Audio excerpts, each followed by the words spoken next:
Merci beaucoup. Révélation donc de Cécile Olivier, et tout ça survient quelques heures après la visite surprise de François Hollande et Manuel Valls, Christophe Jacubizine, aux familles de Kevin et Sofiane. D'abord, un mot sur le timing de cette visite. Oui, une visite rapide, 3 jours après le drame et la veille de la marche blanche organisée par les familles du quartier. Un calendrier, j'ai envie de dire, plus logique et plus judicieux que lorsque François Hollande s'était rendu cet été dans le Var. Vous vous souvenez, 2 mois après la mort de 2 femmes gendarmes, le père d'une des victimes avait jugé alors déplacer cette visite tardive.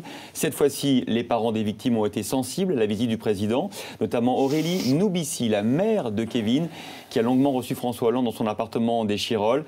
Elle lui a dit qu'elle n'avait pas du tout dans le cœur de désir de vengeance ni de haine. Bien sûr, elle demande justice et l'arrestation des assassins, mais elle a expliqué que ce qui dominait, ce n'était pas la haine, mais la douleur. C'est ce qu'elle a expliqué au président. Bon, cette visite de François Hollande, à quoi sert-elle concrètement ?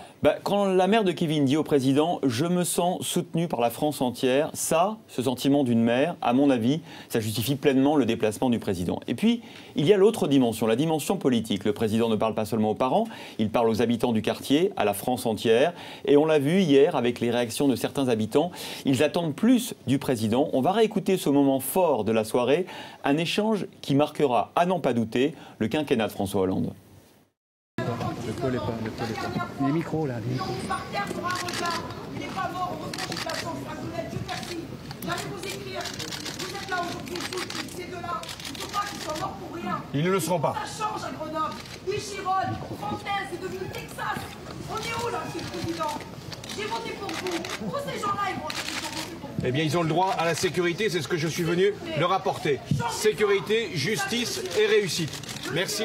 Voilà, séquence effectivement extrêmement forte. Christophe, quels enseignements peut-on en tirer ? 2. D'abord, sortir de l'Élysée, c'est plus que jamais nécessaire. Être à l'écoute des Français, trop souvent, nos présidents en perdent l'habitude.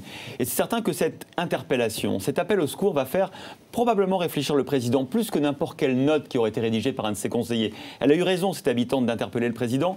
Elle a eu plus de poids à dire que n'importe quel ministre. Attention, attention cependant, deuxième conclusion, maintenant, il faut trouver des solutions, agir.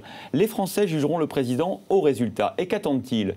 De la sécurité, de la justice, mais aussi une politique pour la jeunesse de ce pays qui doute de l'avenir. La jeunesse, c'était pas, Christophe, la priorité du candidat Hollande? Où sont les nouvelles perspectives pour la jeunesse des quartiers? Et puis il y a autre chose, Christophe, un président en banlieue, interpellé par les habitants, ce n'est pas nouveau. Et bien sûr. Et comment ne pas faire le parallèle avec la visite de Nicolas Sarkozy en 2005 à La Courneuve?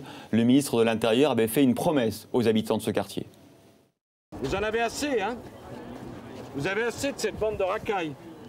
On va vous en débarrasser.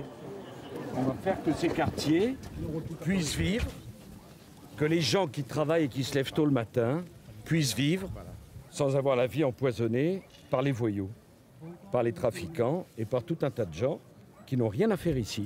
Alors nous, on ne va pas relancer la polémique ce matin. Nicolas Sarkozy, François Hollande, c'est 2 styles différents, on le voit, ce n'est pas le même discours. Libre à chacun d'entre nous de préférer l'un ou l'autre. Mais au bout du compte, les Français, tous les Français, réclament des résultats. Et si sur le plan économique, on nous explique à longueur de journée que la France n'a plus beaucoup d'autonomie, que tout se décide à Bruxelles ou dans les multinationales de l'acier ou de l'agroalimentaire. En revanche, sur le plan intérieur, dans le domaine de la sécurité et du vivre ensemble, du projet de société, les politiques ne peuvent pas nous dire qu'ils ne peuvent rien. Refonder les valeurs de notre société, ça doit être le chantier prioritaire de cette présidence. C'était Christophe Jacubizine.